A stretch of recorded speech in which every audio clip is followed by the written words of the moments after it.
lạy al lia cho em ngà tụ trái rồi em phun yong mừng lập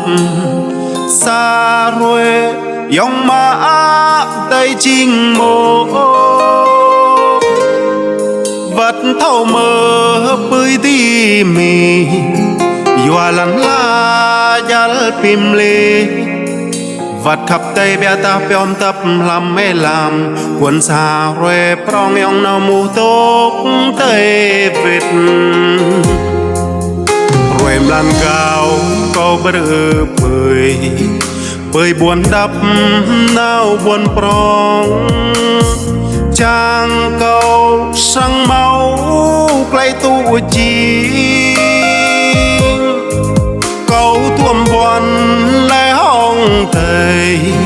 quần xa rồi em ngã tụ plang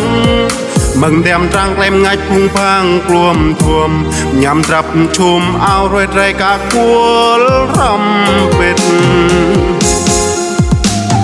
pluom xa tia khắp yên ló tơ việt toa nóc phun bè màu bu tây bè trùng thôn cao tôi toa lại tu chính tay túi lôi ung tay đôi việt nào nộp khắp bơi mình đã nam nga tu trang quần rồi em đem trang rem nào cho em nga plu plang tung clay khắp đêm lâu chẳng câu ba lại phố lo thòng nga tu ra chuột ram lệ thiên đem nga chất trắng nói nè bè ai tía ắt xem làm dân vui tru ria ba làm mai clay nguột rồi em nga tu chính xa clay muốn pi chu làm mai tía câu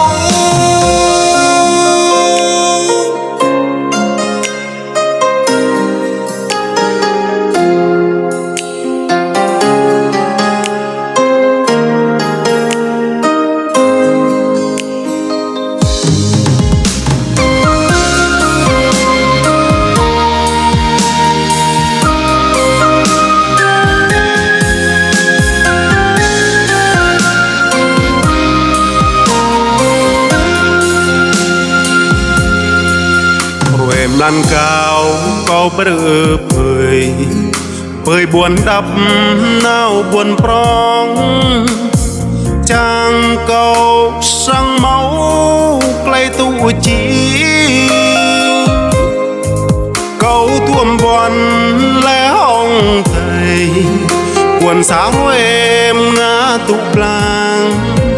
mừng đem trang lem ngạch phung phang pluom thuom nhằm trập chùm áo rồi trai cả cuốn rầm vệt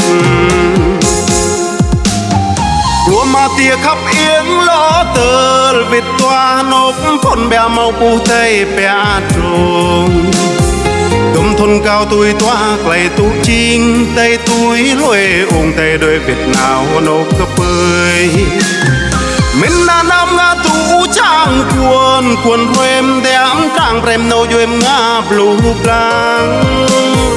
tung clay khắp đêm lâu chẳng câu ba clay phố lo thòng nga tu ra chuột ram lệ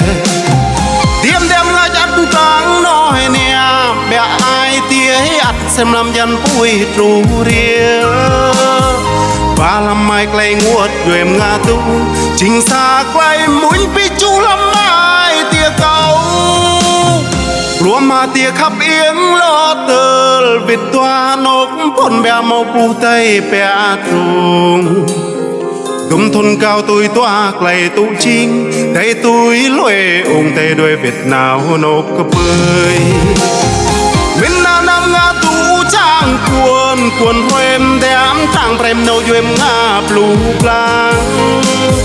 tung clay khắp đêm lâu chẳng câu ba clay phố lo thòng nga tu ra chuột ram lệ tiếp đem nga chất trắng nói nè bè ai tía ắt xem làm dân vui tru ria ba làm mai clay nguột rồi em nga tu chính xa clay muốn pi chu làm mai tia câu ba làm mai clay nguột rồi em nga tu chẳng biết chú ai yêu cầu